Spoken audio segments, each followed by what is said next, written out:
Olá, queridos, saudamos a todos com a graça e a paz do nosso Senhor e Salvador Jesus.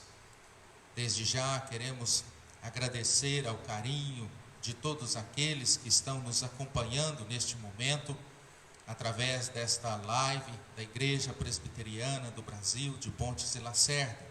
Dizer que nós rogamos a Deus para que o Senhor o abençoe através desta exposição bíblica, desta meditação da palavra de Deus, que seu dia seja um dia de graça, um dia de edificação, um dia de aprendizado e comunhão com Deus e também em sua palavra.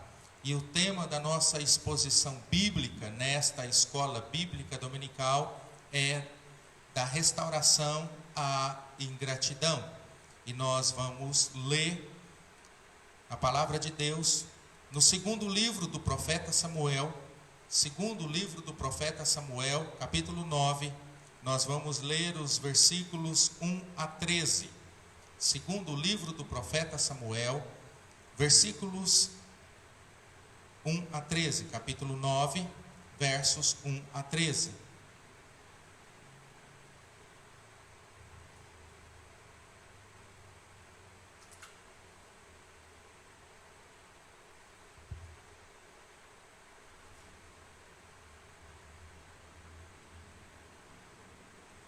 Segundo livro do profeta Samuel, capítulo 9, versos 1 a 13, nos diz assim a palavra de Deus.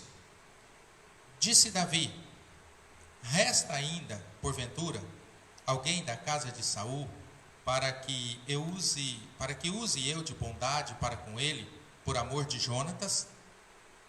Havia um servo na casa de Saul, cujo nome era Ziba. Chamaram-no que viesse a Davi.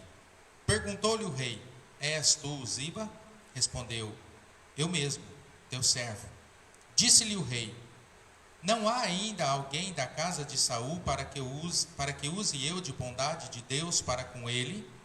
Então Ziba respondeu ao rei: ainda há um filho de Jonatas, aleijado de ambos os pés. E onde está?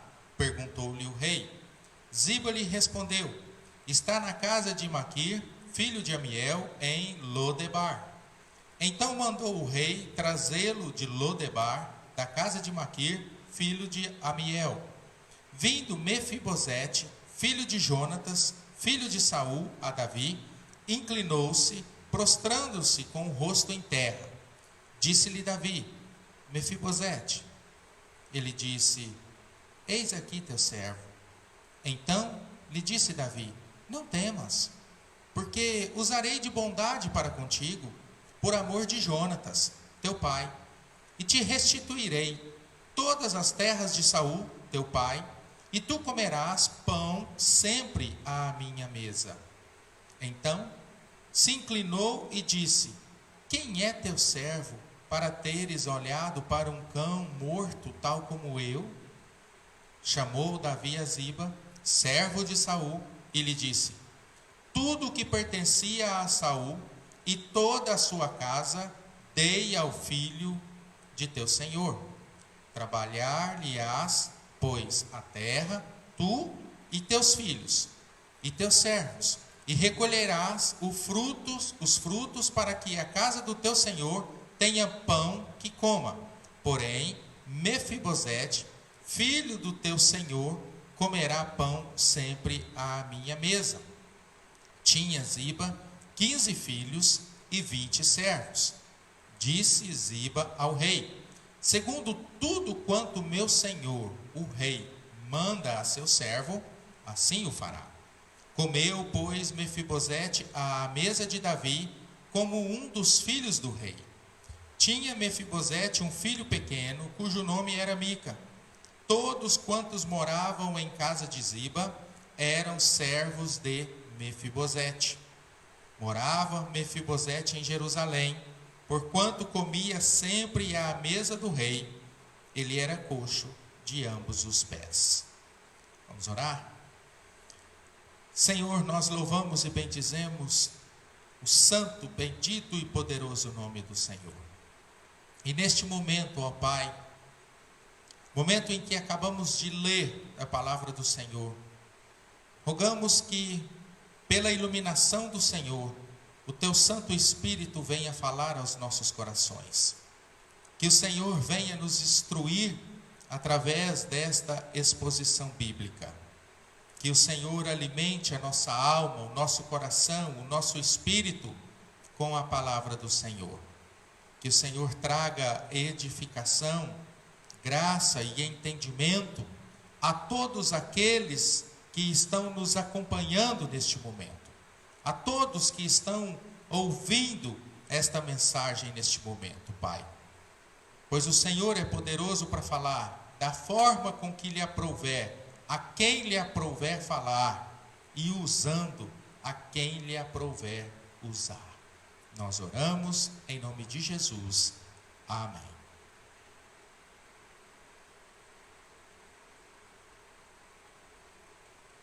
Meus queridos, apesar de ser um personagem bíblico desconhecido e também enigmático, a história de Mefibosete é uma história bastante interessante.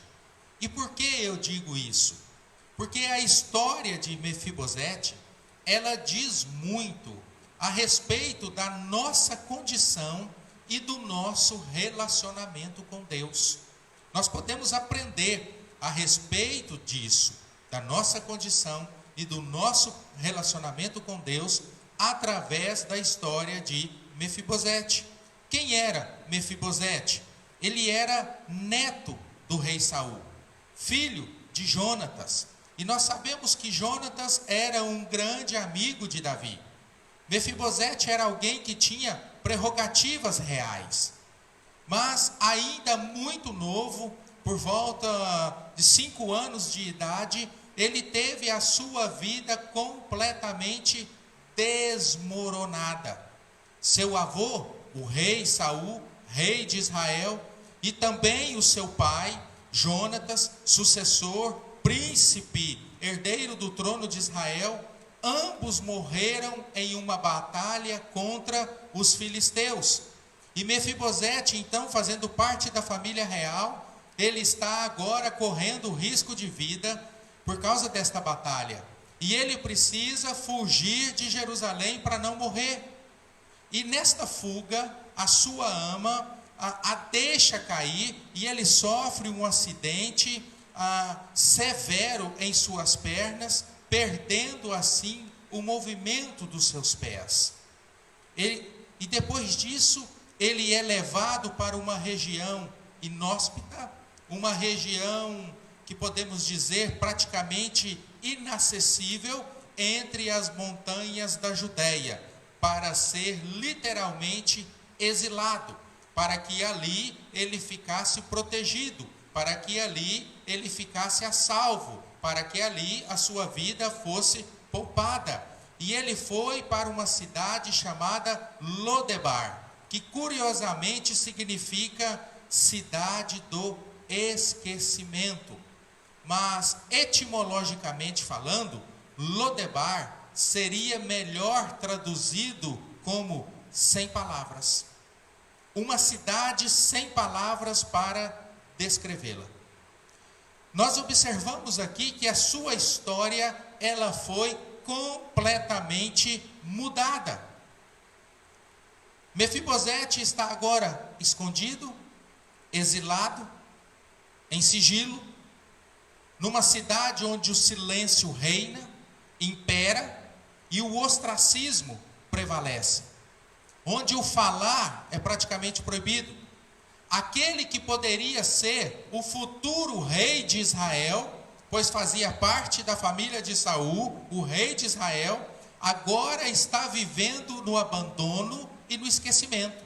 Aquele que poderia vir a ser o futuro rei de Israel, órfão, esquecido e sem poder revelar a sua identidade para não morrer. Mefibosete não consegue sequer andar. Por quê? Porque ele carrega esta marca esta marca de deficiência. Ele não podia andar normalmente, pois quando fugia de Jerusalém, sofreu um acidente. Como nós vimos, a sua ama deixa cair e ele fica deficiente dos seus pés, não podendo andar normalmente. E agora ele está aqui em Lodebar, esquecido, onde falar é praticamente proibido. Seu passado, completo silêncio. Seu futuro, completo silêncio. Sua família, completo silêncio. Mefibosete sequer pode declarar a sua identidade. Ele é obrigado a se recolher, ele é obrigado a se calar.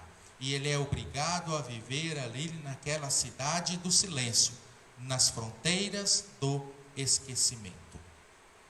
Um dia, porém, Mefibosete tem esse silêncio da sua vida quebrado.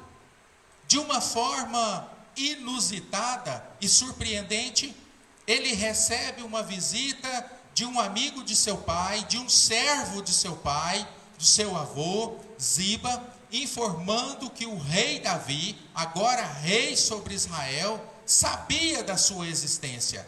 E o rei, então, o estava chamando, mas nós sabemos que o rei não chama, o rei convoca, ordena, para que Mefibosete se apresentasse no palácio em Jerusalém. E com toda certeza essa notícia deve ter sido muito angustiante para ele, pois ele sabia, deve ter sido contado a ele a história da amizade de Davi com seu pai, mas também do ódio de Saul para com Davi. E no texto que nós tomamos para reflexão, nós podemos perceber a tensão do encontro. Mefibosete, ele se curva diante de Davi, que fez questão de dizer a ele, antes de mais nada, Davi disse: olha, não temas, não precisa se preocupar, não precisa ter medo, não precisa ter receio, porque usarei de bondade para contigo. Davi certamente deve ter percebido a tensão presente em Mefibosete. Davi com toda certeza percebeu o quanto ele estava fragilizado. E quando Davi revela o seu plano, Mefibosete novamente se inclina diante de Davi e diz: quem é o teu servo? Ou seja, quem sou eu para teres olhado para um cão morto como eu? Olha a situação de Mefibosete. Ele se refere a ele mesmo como um cão morto. Quem é o rei para olhar para mim? Quem sou eu para que o rei olhe para mim? Um homem com dificuldade para andar, um homem vivendo na região do silêncio, um homem correndo sempre risco de perder a sua vida, ele recebe agora o veredito de absolvição. E Mefibosete ouve também do rei Davi: olha, te restituirei, darei a você, devolverei a você todas as terras de Saul, teu pai, e tu comerás pão sempre à minha mesa. Nós sabemos que o pai dele era Jonatas, mas aqui fala da linhagem. Então, Saul, o rei, Jonatas, o filho. Então, por isso que Davi aqui se refere às terras que eram de Saul, do rei. E Davi diz que restituiria, devolveria tudo isso a Mefibosete.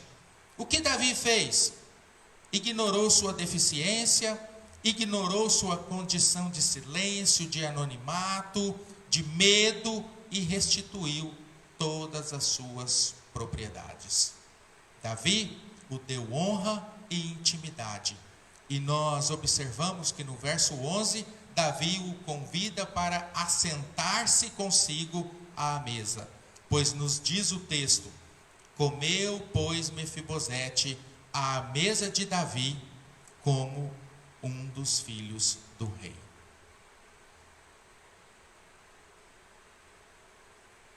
O que este texto tem a ver conosco?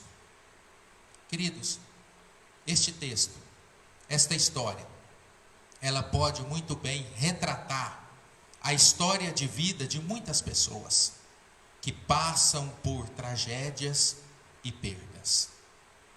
São pessoas que estão vivendo a sua vida praticamente na normalidade. São pessoas que poderiam ter uma vida de sucesso, de honra, uma vida de situação financeira equilibrada, mas por um infortúnio, por uma tragédia, por algo que aconteceu, agora são obrigadas a viver o presente carregado de dificuldades. Um acidente, uma enfermidade, uma tragédia, e agora, assim como Mefibosete, não podem falar, não têm voz, vivem condenados à culpa, ao fracasso, à dor e à solidão, porque tragédias acontecem. E quantas pessoas estão vivendo assim, desta forma?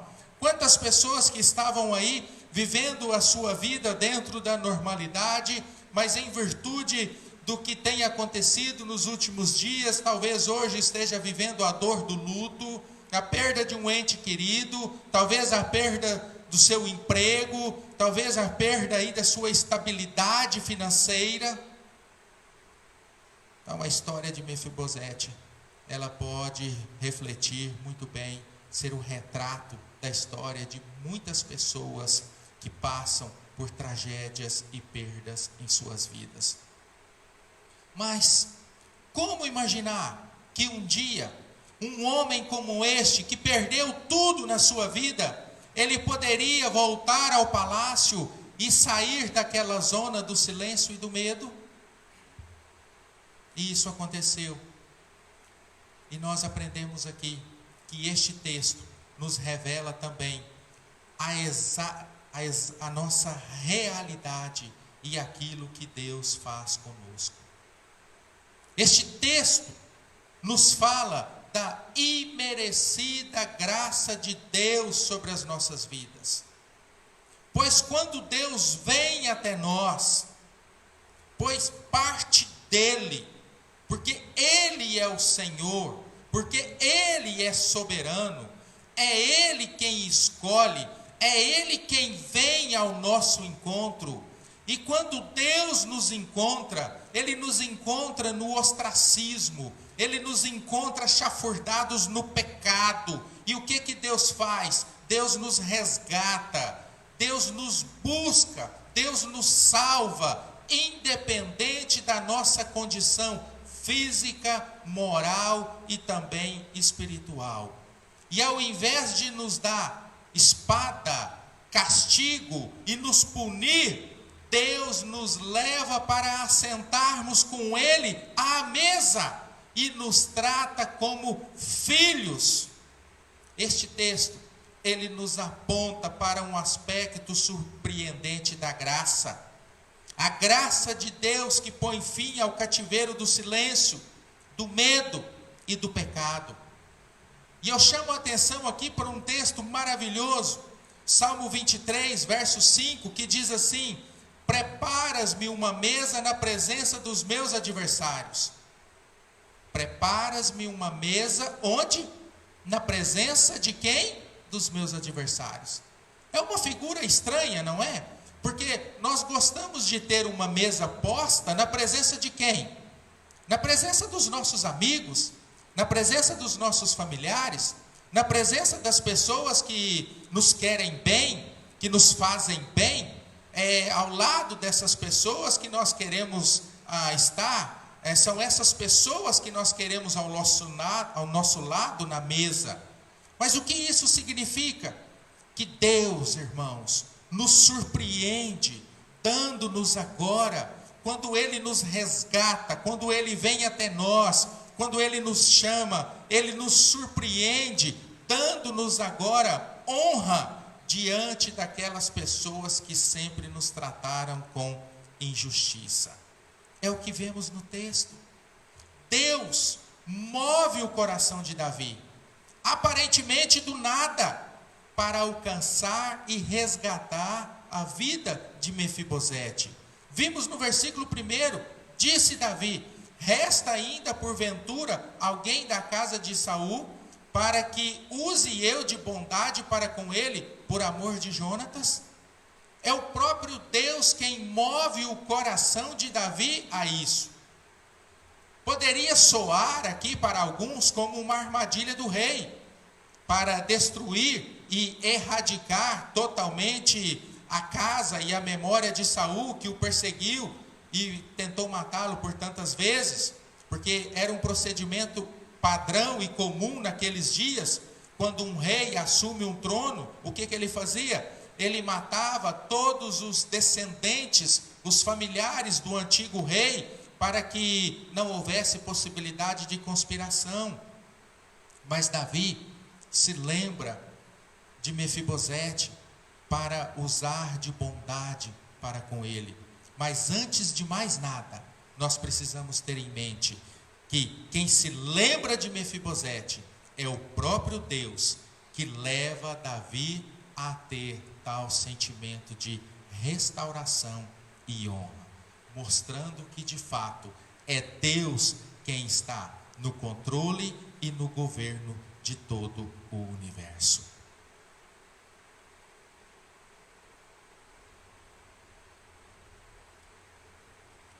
Mas este texto, ele nos revela também como Deus pode mudar a nossa história.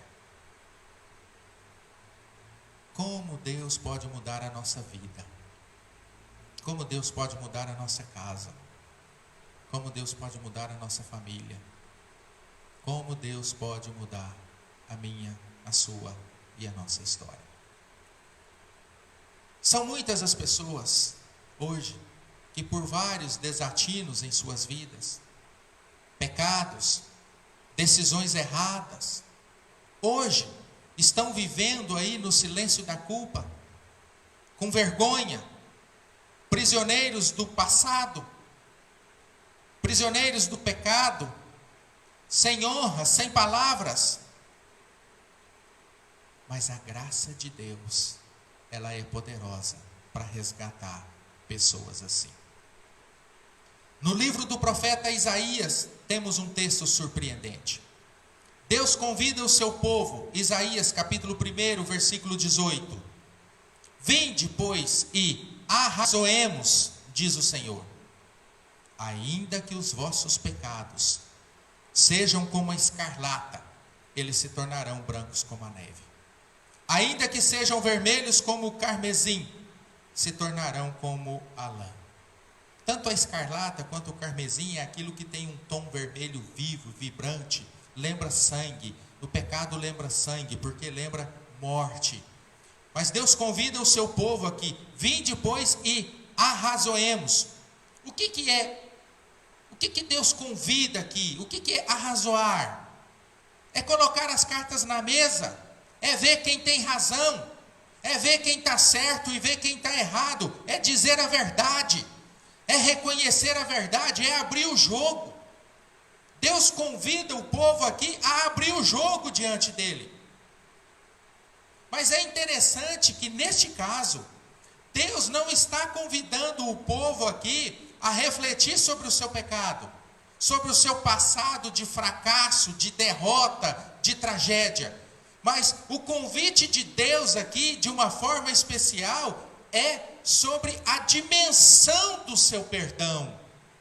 Por isso ele diz, vinde, arrazoemos, ainda que os vossos pecados sejam como a escarlata, ainda que os vossos pecados sejam enormes, ainda que a sua vida tenha sido uma vida extremamente pecaminosa, terrível e cruel, mas os vossos pecados, eles se tornarão, a vossa vida, eles se tornarão brancos como a neve. Ainda que os vossos pecados sejam vermelhos como o carmesim, se tornarão como a lã. Deus nos convida aqui a pensarmos na dimensão do seu perdão. E é este perdão que muda a nossa história, que muda completamente a nossa história de vida. E aí nós somos resgatados, e nós somos colocados à mesa do rei, como filhos, agora filhos e filhas de Deus, através do sacrifício de Cristo Jesus.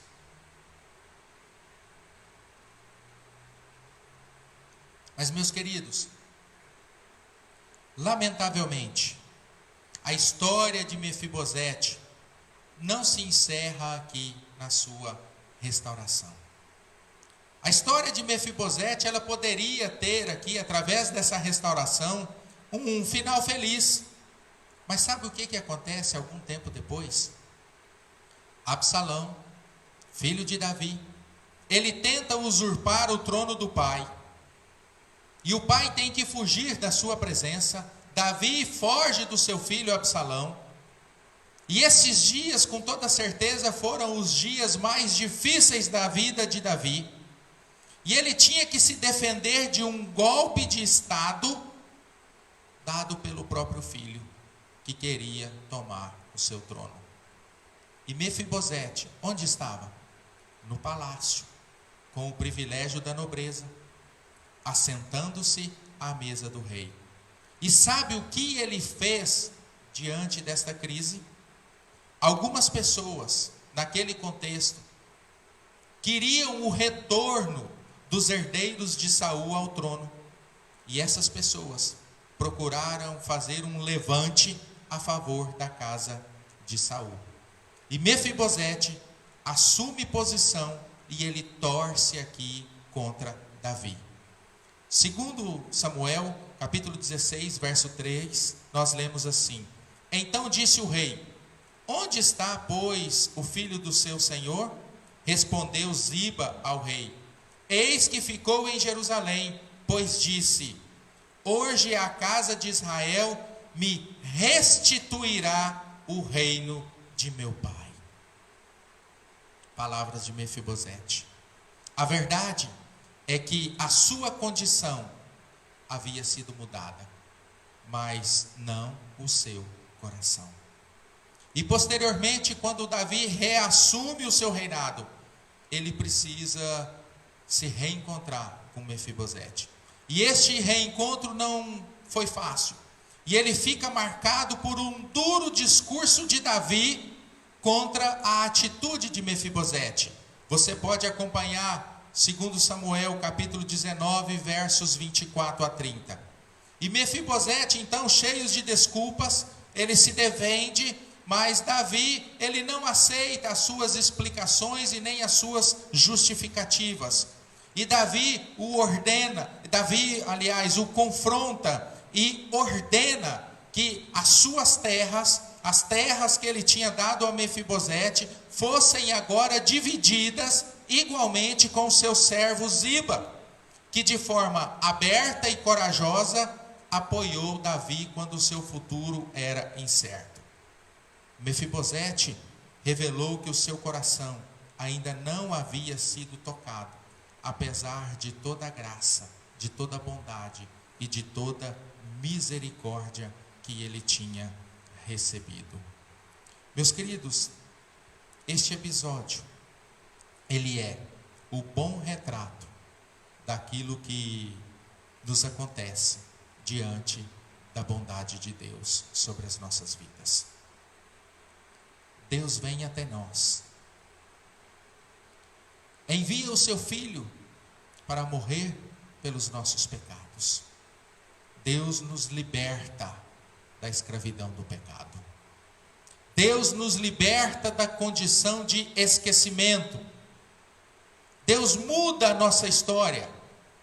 Deus nos dá um lugar de honra, de intimidade.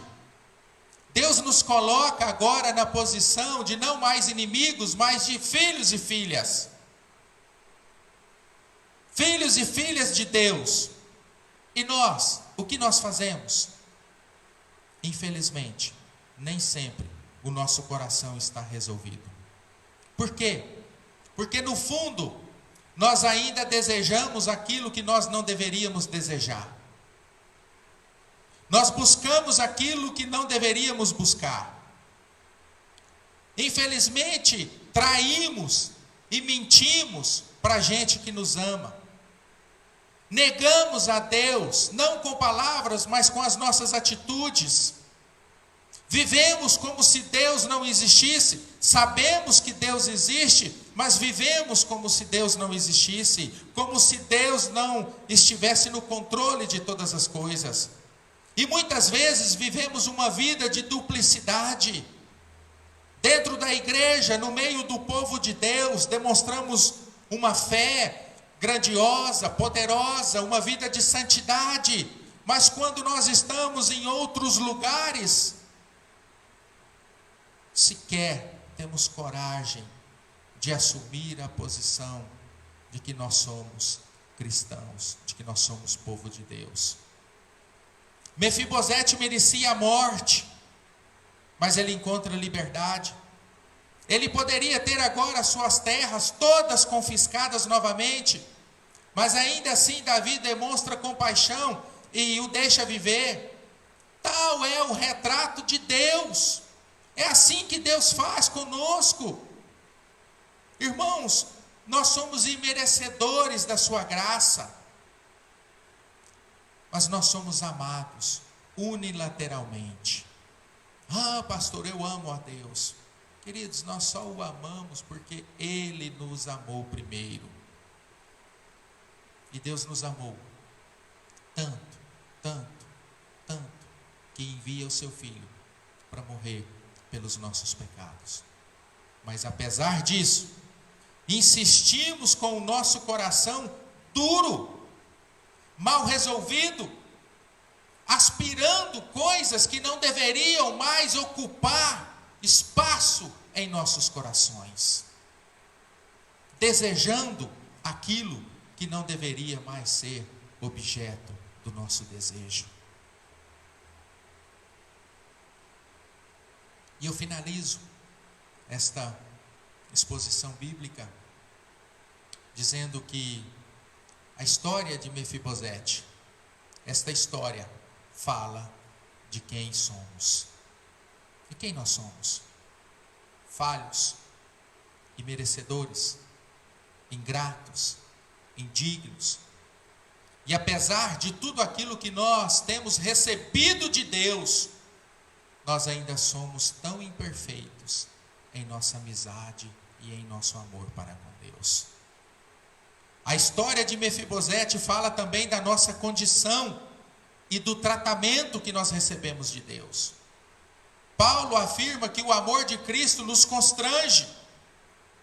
A sua disposição em nos buscar, nos amar, em nos tratar como filho, em nos dar honra e dignidade. Este é o retrato do Evangelho. Assim é a graça de Deus para conosco. Ele nos busca, Ele nos restaura, Ele nos transforma, Ele nos trata agora como filhos, Ele nos dá honra, Ele nos dá dignidade. E a Bíblia nos afirma, para encerrar, em Romanos capítulo 5, versos 6 a 8, porque Cristo, quando nós ainda éramos fracos, morreu a seu tempo pelos ímpios. Dificilmente alguém morreria por um justo, pois poderá ser que pelo bom alguém se anime a morrer, mas Deus prova o seu próprio amor para conosco pelo fato de ter Cristo morrido por nós, sendo nós ainda pecadores. Mas Deus prova o seu próprio amor para conosco pelo fato de ter Cristo Jesus morrido por nós, sendo nós ainda pecadores. E eu pergunto para você, qual tem sido a nossa resposta diante de tão grande amor demonstrado por Deus? Que nesse dia, que neste momento, nós possamos refletir sobre isso. Vamos orar? Senhor, nós te louvamos. Louvamos pela tua palavra. A tua palavra que nos fala de restauração, transformação, mas principalmente da graça do Senhor, deste favor imerecido, Pai. Nós, pecadores, transgressores da tua lei, desobedientes da tua palavra, mas o Senhor vem e nos resgata, e usa de bondade para conosco, assim como Davi usou de bondade para com Mefibosete. Mas ainda assim, mediante toda esta graça e toda esta bondade do Senhor, ainda assim, muitas vezes, Pai amado, nós respondemos com ingratidão. Pois quantas vezes, Pai, duvidamos e questionamos este amor. Quantas vezes, ó Pai, nós murmuramos? Quantas vezes, ó Pai, nós achamos que a nossa segurança está nas coisas materiais, está nos recursos desta terra, e não está no Senhor. Quantas vezes, Pai amado, vivemos uma vida de duplicidade, desviando-nos do propósito para o qual o Senhor nos criou, que é para a glória do nome do Senhor. E o seu nome deve ser glorificado, meu Deus, através das nossas vidas, mesmo que estejamos vivendo momentos de dificuldade. Ainda assim devemos exaltar e sermos honestos e sinceros diante do Senhor, pois ainda assim o Senhor está presente e cuidando das nossas vidas, Pai. Mefibosete estava na cidade do esquecimento, sem palavras. Talvez muitos estejam assim neste momento em virtude de tragédias que se abateram sobre suas vidas. Mas que o Espírito Santo do Senhor os faça saber que o Senhor não nos deixa neste lugar para sempre. Pois o Senhor, com a tua graça, o Senhor resgata, o Senhor restaura, o Senhor dá honra, o Senhor dá graça e glória àqueles que confiam no Senhor, Pai. Deus, que a nossa resposta seja a nossa resposta ao grande amor do Senhor, seja uma vida de fato vivida para a honra e glória do teu nome, independente da circunstância, Pai. Nós te louvamos e bendizemos o teu nome e te suplicamos, nos ajude a vivermos de forma digna, santa e que glorifique o nome do Senhor, a começar pela minha vida. Apesar de tudo aquilo que nós vivemos, ou de tudo aquilo de todas as tragédias que porventura possam se abater sobre as nossas vidas. Nos guie e nos guarde, em nome de Jesus. Amém. Que Deus abençoe, que Deus te guarde, que Deus te proteja, que Deus te dê segurança e que nós possamos refletir qual tem sido a nossa resposta diante deste tão grande amor de Deus. Prova este amor pelo fato de ter Cristo morrido por nós, sendo nós ainda pecadores, ou seja, imerecedores deste amor. Que Deus abençoe ricamente, em nome de Jesus.